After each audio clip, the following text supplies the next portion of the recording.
দীপা সাক্ষ্যদীপকে বলে যে আমি ভেবেছিলাম ডাক্তারবাবু আমার জামিন করেছে। তখন সাক্ষ্যদীপ বলে যে উনি ফিজিক্যালি প্রেজেন্ট না থাকায় এই ব্যবস্থাটাই উনিই করেছেন। এরপরে সাক্ষ্যদীপের মা বলে এই জায়গা থেকে আমাদের যাওয়া যাক।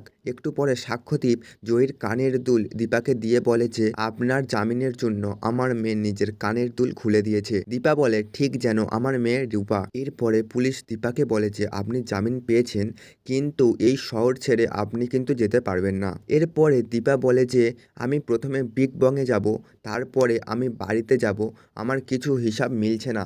অন্যদিকে সোনা ভাবে যে বাবা এখনও আসছে না কেন, ফ্লাইটে কোনো প্রবলেম হয়নি তো, সেই জন্য টিভিটা চালালে দীপার খবরটা দেখতে পারে। সোনা ভাবে যে তাহলে বাবা আসবে না, কিন্তু সূর্য চলে আসাতে সোনার ভুলটা ভেঙে যায়। এইদিকে সবাই বাড়িতে দীপাকে নিয়ে আলোচনা করে, কিন্তু জয়ের কোনো রিয়াকশান না দেখে উর্মি বলে যে আমার দিদি জেলে আছে আর তুমি আমাকে কাজ দেখাচ্ছ। কাকাই তারপরে জয়কে জিজ্ঞাসা করে যে সূর্য গুন্ডাদের 50 লক্ষ টাকা দিয়েছে সেটা তো বুঝতে পারলাম, কিন্তু টাকাটা কি জন্য নিয়েছিলিস?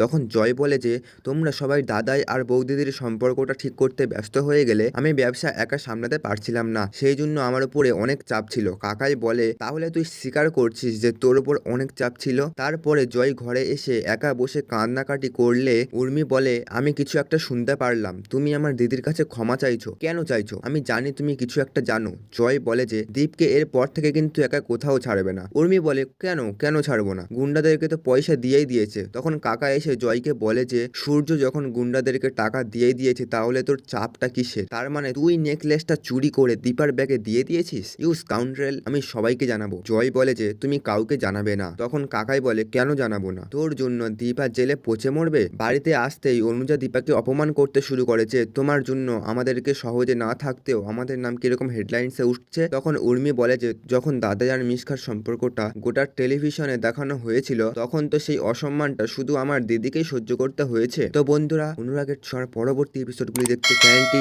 এক্ষুনি সাবস্ক্রাইব করে নিন।